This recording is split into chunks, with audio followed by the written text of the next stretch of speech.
বিস্তীর্ণ মাঠ জুড়ে শুধু হলুদ আর সবুজের মিতালি। দিগন্তজোড়া সরিষা খেতে দুলছে হলুদ ফুল। ভোরের কুয়াশা আর হিমেল বাতাসে সরিষার মিষ্টি গন্ধ ছড়িয়ে পড়ছে চারদিকে। সেই ফুলের টানে গুঞ্জন তুলছে মৌমাছিরা। প্রকৃতির এই ব্যস্ততায় যেন প্রাণ ফিরে পাচ্ছে কৃষকের মুখ।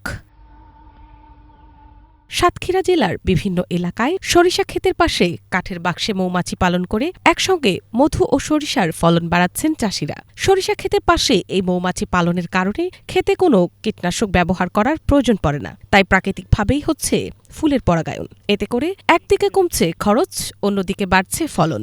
আমি 15 কাঠা জমি সরিষা তৈরি করেছি, আর কি সরিষাতে 2000 টাকা সার, মানে জৈব সার ঠার দিয়ে তৈরি করা। আমরা এখানে সরিষা চাষ করছি এবং সেই সঙ্গে মধু উৎপাদন করছি, একসঙ্গে 2টা কাজ করতে পারছি। বিঘা এরকম 6 মণ 6.5 মণ এরকম পাইলাম।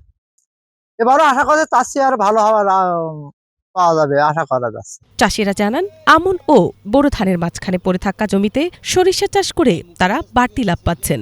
সরিষা খেতে এই মৌবাক্স বসানোর ফলে ফলন থেকে 30 থেকে 40% পর্যন্ত বৃদ্ধি পেয়েছে।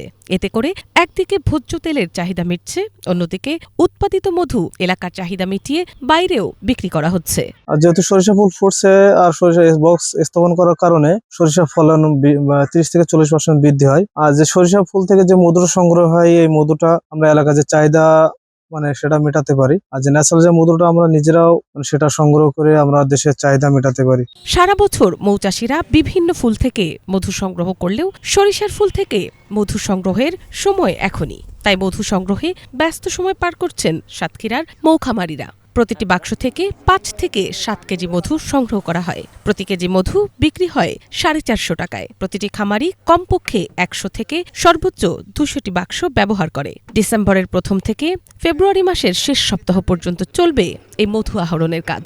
সাতক্ষীরা জেলায় প্রচুর পরিমাণে সরিষা চাষ হয়, যার কারণে বিভিন্ন জেলা থেকে মৌয়ালরা এখানে এসে মৌবক্স স্থাপন করে। এই মৌবক্সটা স্থাপন করার কারণে আমাদের এই যে পরাগায়নটা ভালো হয় সরিষার, যার কারণে সরিষার উৎপাদনটা অনেক বেড়ে যাচ্ছে। এখানে মৌমাছির বাক্স আনার কারণে আমার ফসলও ভালো হচ্ছে, কিংবা পরাগায়ন এতে শস্যও বেশি হচ্ছে। গত বছর আমরা সরিষার মধ্যে বেশি 450 টাকা, এবছরও বেশি 450 টাকা। 20,000 টাকা খরচ হয়েছে, আশা করা গত বছর ছাড়া এই বছর ভালো পাওয়া যাবে। কৃষি সম্প্রসারণ অধিদপ্তরের উপপরিচালক মোহাম্মদ সাইফুল ইসলাম জানান, এবছর সাতক্ষীরায় 19,050 হেক্টর জমিতে সরিষা আবাদ হয়েছে। এর পাশাপাশি প্রায় 6,500 মৌবাক্স বসানো হয়েছে। এবছর প্রায় 70 মেট্রিক টন মধু উৎপাদনের আশা করা হচ্ছে।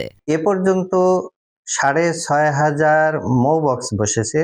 কৃষক সংখ্যা 44 জন। আশা করছি কৃষক সংখ্যা দিন দিন আরো বেড়ে যাবে এবং এ পর্যন্ত মধু উৎপাদন হয়েছে 1,500 কেজি। আশা করছি এখন থেকে আরো মধু সংগ্রহ বেশি হবে এবং আমরা আশা করছি যে 70 মেট্রিক টন অর্থাৎ 70,000 কেজি আমরা মধু হারভেস্ট করতে পারবো বলে আশা করছি। সরিষা একটা মজার ফসল, এই ফসলের কোনো অংশ ফেলার নয়। সরিষা আর এই মৌচাষ বদলে দিচ্ছে সাতক্ষীরার কৃষকদের জীবনের চিত্র। সরকারি সহায়তায় মধু বাজারজাত করা গেলে কর্মসংস্থানের নতুন দিগন্ত খুলবে, এমনটাই মনে করছেন সংশ্লিষ্টরা। Bangla vision news desk.